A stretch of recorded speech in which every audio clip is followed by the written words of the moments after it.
Jamaica breaking news. We keep you informed. Grandfather killed by grandson. Please remember to like, subscribe, share, leave a comment, and click the notification bell to receive our daily news items. Delene Seabourne reunited with her father 3 years ago and hoped for a long-lasting relationship.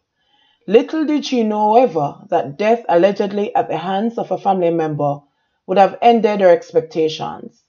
Errol, Delene's 73-year-old father, was found in a shallow grave Sunday night after his relatives filed a missing persons report. He was last seen on Friday morning. The relatives, who had been preparing for another family member's funeral when they last saw him, said it was unlike him to not show up at the setup that evening and the funeral on Saturday. One of his nieces went to the house on Sunday to make checks and was told by the deceased man's grandson, who was living with him, that he had not seen him since Tuesday. She detected a foul odor and raised an alarm.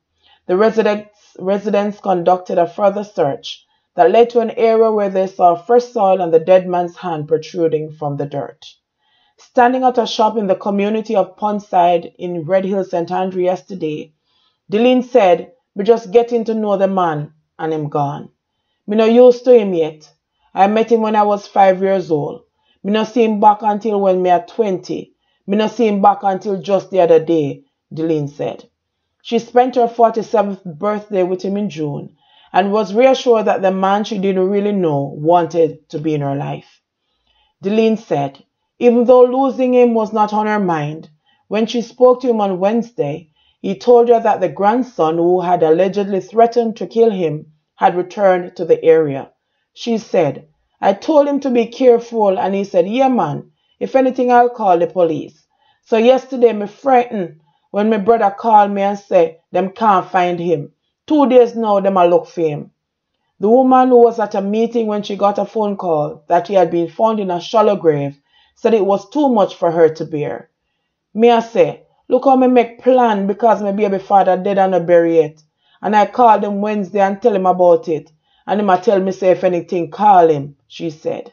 Kingsley, Errol's son, who was also building a relationship with his father, said he had heard similar stories in the media but never thought his father would be brutally killed. "It is so sad to know that your own grandson that you tried to live for does something like this. The elder always try to protect you and make you know what is wrong from wrong. I don't know what really triggered it," Kingsley explained.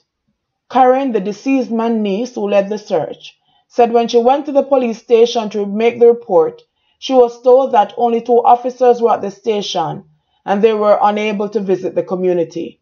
She was reportedly asked to return on Monday. Karen said when she, along with her brother-in-law, visited the house and introduced themselves to the teenager, he allegedly began acting in a suspicious manner. Me asked him, "When last you see him?" Him said, "Tuesday." So me said, "Tuesday?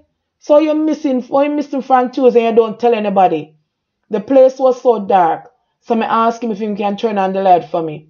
He said, "If you come inside, come turn on the light." So then me said to him, "Me want to go in the house to see if my uncle takes sick inside there."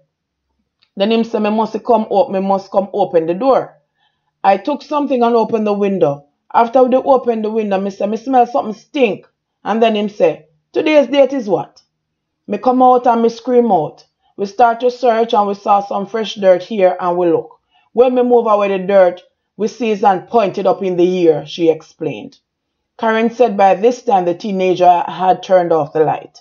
He was wearing a white t-shirt, so we could still see him.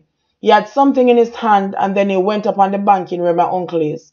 Then he went back inside the house and took up his bag. And then him come back down and the residents held on to him. Him never see a thing until when them started to lick him. And we asked him how him dead and him say, "Me cut the vein on his left hand and make him bleed out," she said. The teenager is now in police custody. The residents, who were traumatized as the Errol's relatives, said Errol was a good man. Carol Wellington said, "Anything you ask Mr. Errol for and him not give you, I have him not have it. Him loving and kind, friendly with everybody.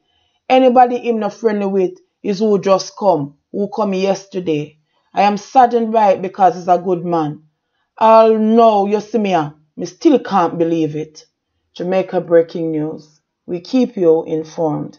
Please remember to like, subscribe, share, leave a comment, and click the notification bell to receive our daily news items.